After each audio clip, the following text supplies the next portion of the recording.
For Comedy Hype News, I'm John Abba.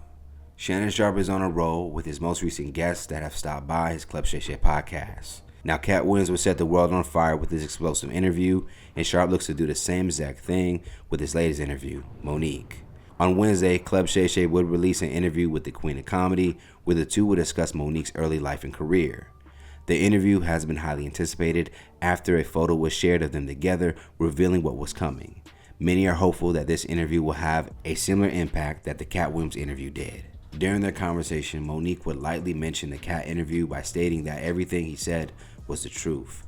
She would go on to say that the world is afraid of a 5'5" black man and a big black woman telling the truth.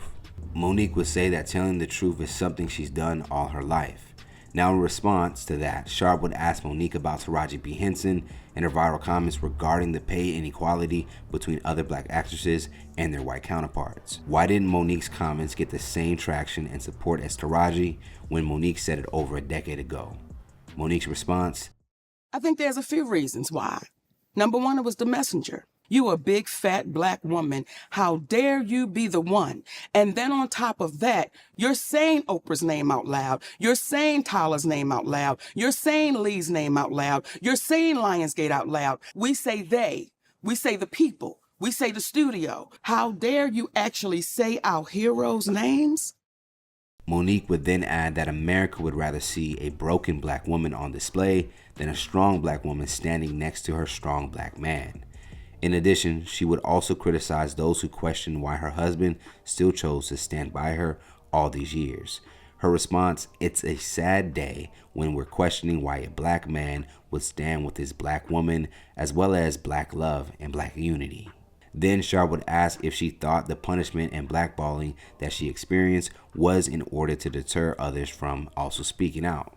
Monique wholeheartedly agreed and compared her metaphorical Hollywood beating to the beating that slaves would get, with the goal of deterring other slaves from making those same mistakes. Now she would go on and say that she was a little disappointed that Taraji P. would go on to write a letter in support of Oprah after fans online created a narrative that there was tension between the two after Taraji had spoken out during the Color Purple press tour. Monique would share that she agreed with the online narrative of there being an uneasiness on set. And then when you see Taraji write a love letter, it's like, listen, we gotta stand tall and stand strong on what we know. We know you were mistreated. We know it wasn't right. We know it was unfair. Then you turn around and say Lady O handled it.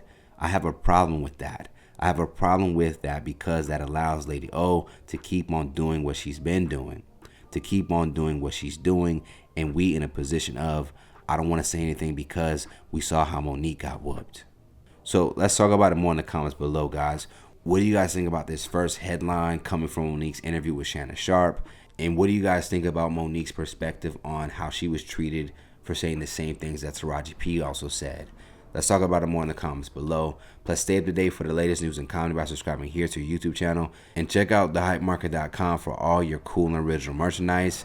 And for our YouTube viewers, if you like this story, send us a super thanks by hitting the button below. And you can tip us what you want to show your support. For Comedy Hype News, I'm John Abba. Oh, you feeling my shirt? Well, I'll tell you where I got it from, but it's a bit of a secret. Nah, it's the Hype Market, thehypemarket.com. This is where I get all my exclusive pieces from black-owned to cool-owned brands. Every brand has a story, and you get a chance to figure out who and what you're spending your money on.